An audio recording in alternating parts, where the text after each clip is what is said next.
What's up? What's up? What's going through your mind, Leonard? Pretty much, it's tough to lose a tight game like that. There's definitely some highlight moments that we had and that, we showed as a team. It was a hard-fought football game against a really good team, and it's just tough to come up short in a game like that. It's an offense you're familiar with. Just what makes Dak tough when he's going? What's that? I said you're familiar with that offense. Obviously, what makes Dak so difficult when he's playing well? I think he's a great quarterback. He's one of the premier quarterbacks in this league for sure. He's been getting the ball out really fast sometimes on first and second down, so it's hard to get a pass rush against him.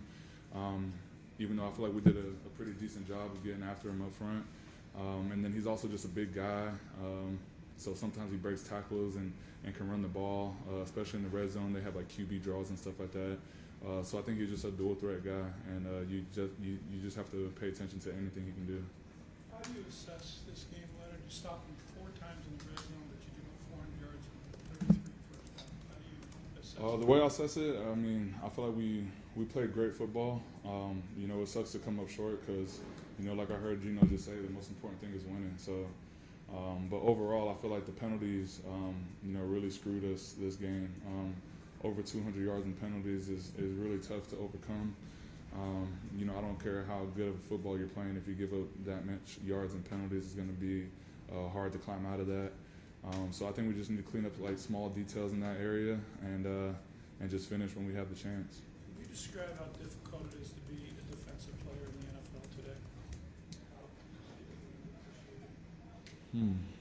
That's a good question.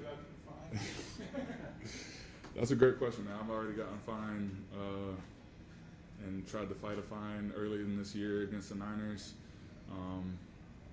They definitely protect, guys that score.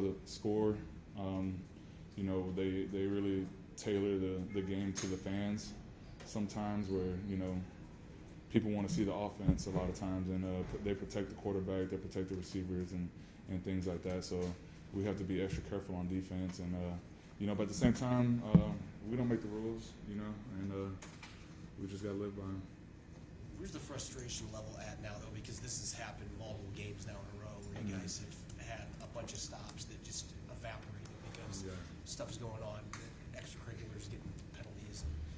Yeah, it's frustrating. Especially for me being a new guy on this team, because since I got here, I just see, it's one of the most talented teams I've been a part of, and there's so many opportunities in every match that we've been in since I've been here for us to finish the game, and there's just something small that's lacking right now that we can tighten up and finish these close games. Because I feel like we have all the talent in the world. The talent's there. The want-to is there. It's not like guys are slacking throughout the week. Like, guys are working hard and all that type of stuff. And we have the camaraderie and all those things. I think there's just very small things that we just need to clean up on. What was Pete's message to you guys afterwards? Pretty much, what me and Gino just said, that, there's no moral victories, obviously, but, he feels like, we fought so hard in this game that he feels like we deserve to win this game. And he mentioned the penalties and saying that, we can't have that. And, I believe Jay Reed spoke up after Pete and mentioned that, obviously we lost and we want to win. That's what this game is about. But at the same time, I think we did some good things this game that we can build off of and go forward and not hang our heads down. Anything else? Thanks, Dale. Yep.